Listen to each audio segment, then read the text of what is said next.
Season 7 of The Walking Dead is on the way, which I'm sure you already know, unless you've been living under a rock, hiding under a tank, or being held captive by a nutter with a baseball bat called Lucille.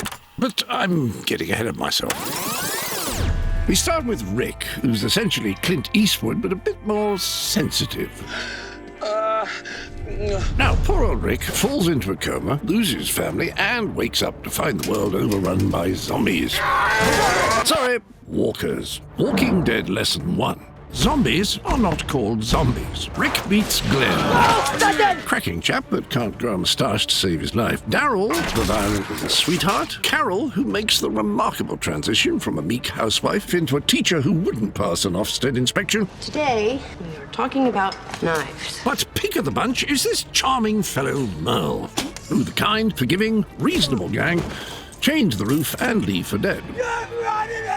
Meanwhile, Rick finds his wife and his boy. Hooray! No, not hooray. Rick's busy Shane has been boffing his wife Laurie and playing daddy to his son, whose name I can't quite remember. Carl. Oh, that's it. Coral. The gang seek refuge at the CDC, the safest place on the planet. Walking Dead Lesson 2. There are no safe places. If this is all getting a bit much for you, you'll be happy to know that our gang soon find themselves on a peaceful, tranquil farm, right? Wrong. We also say hello to Slicey McGee here, who's like Uma Thurman in Kill Bill, but with an unsettling fondness for exotic pets. Escaping the farm, the gang seek refuge in a heavily fortified, incredibly safe prison.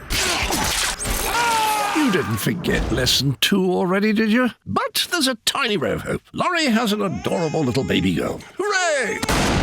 No, not hooray. When will you learn? Oh, no. Andrea and Michonne bump into our old friend Merle, who's had a bit of work done. He kindly takes them to his new home, the idyllic Woodbury. 1-star TripAdvisor. Now, running this town is the governor. He's got the bad guy triple threat. Eye patch, jazzy nickname, fish tank full of heads. Patchy Pete launches a savage murderous attack on the gang, but let's not focus on that. Let's focus on something nice, like, I don't know, flowers. Just look at the flowers, Lizzie. Just look at the flowers. Oh, God, no, anything but that. Walking Dead Lesson 3, never look at the flowers.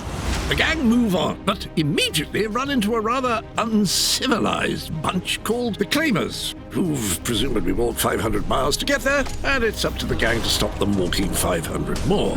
They buddy up with Abraham and Eugene, who are heading to Washington from their home, presumably the set of Magnum P.I. Everyone follows a train track to the safety of this lovely-looking place. Welcome to Terminus. The folk at Terminus invite survivors around for dinner, and Boozy Bob gets legless at a barbecue. You taste much better than we thought you would. We wind up in Alexandria, an impenetrable cordoned-off utopia. Walking Dead Lesson 4, stop forgetting Lesson 2. Finally, we make a new enemy. The Saviors, run by the charming Negan, Pissing our pants yet? who kidnaps them and decides which of our beloved heroes will meet a sticky end. But who will survive Negan's bloody beating and incessant rhyming? You'll have to watch Season 7 to find out. Eeny, meeny, miny,